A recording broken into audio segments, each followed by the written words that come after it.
Hi guys, Mark Ludlow here, life change facilitator and weight loss expert. In this video, I am going to be talking about the very important topic of ensuring that you weigh yourself both sensibly and accurately, which in my experience is actually something that quite a few people don't actually do properly. Weighing ourselves is one of those things that people put a great deal of emphasis on, and the numbers that we see on those dreaded scales can determine whether or not we have a good day or a bad day. Can any of you relate to what this poor guy is experiencing in the following clip?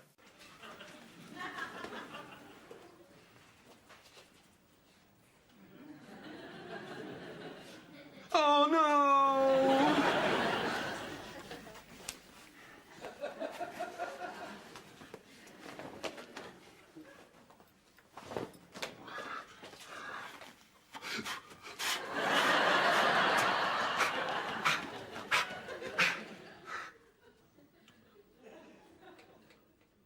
Oh no!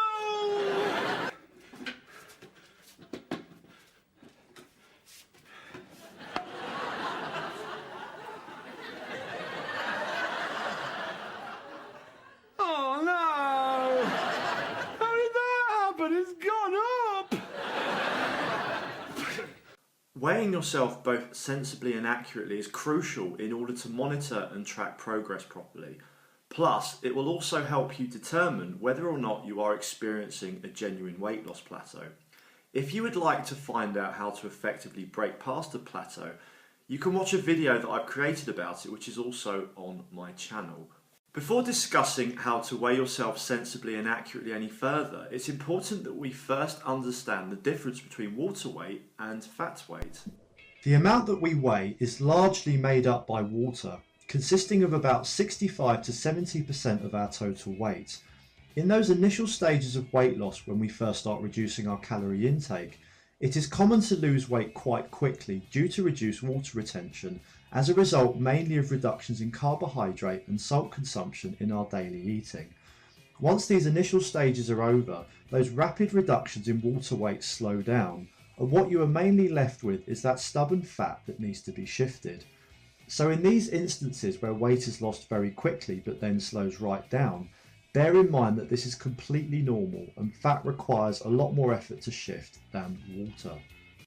Even after you've been eating healthily and exercising regularly for a while, weight can go up and down by as much as 3 pounds from one day to the next because of factors again surrounding water weight, such as hydration levels and levels of stress. And amongst women, this fluctuation in water weight can be even more dramatic as a result of menstrual cycles.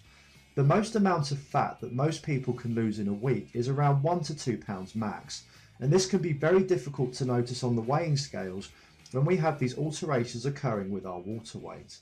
It's for these reasons and a few others that I don't always think that weighing yourself gives a true reflection on the progress that someone is making, and I therefore think that some other methods should be used in conjunction with using the scales.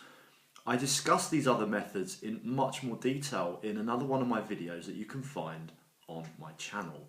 Despite everything that I've just said about weighing yourself, it is still nonetheless a way to monitor and track progress, which is definitely a good thing. But in order to do it as effectively as possible, it's important that we do the following. Weigh yourself less frequently. Due to these fluctuations in weight that can occur, this can drive some people insane when stepping on the scales every day. Even after watching this video and as a result understanding the reasons for daily fluctuations in weight, this will still really frustrate some of you and therefore can create all sorts of problems like making unnecessary changes to your exercise and eating, feeling miserable and unhappy, perhaps even adopting disordered eating and exercise habits, or just giving up. For these reasons, I would recommend weighing yourself no more than once a week max, but preferably a bit longer, say once every 2 weeks. Ensure consistency.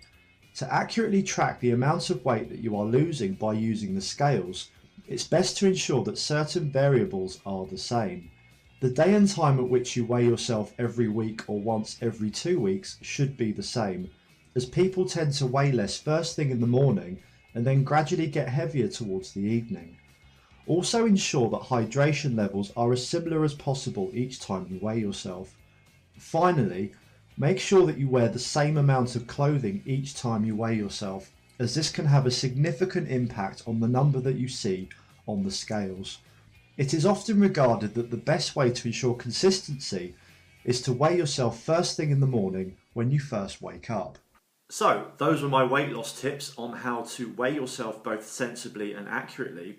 Be sure to watch my video on using other methods to effectively track and monitor progress, and how to effectively get over a weight loss plateau if this applies to you. And until next time, take care and goodbye.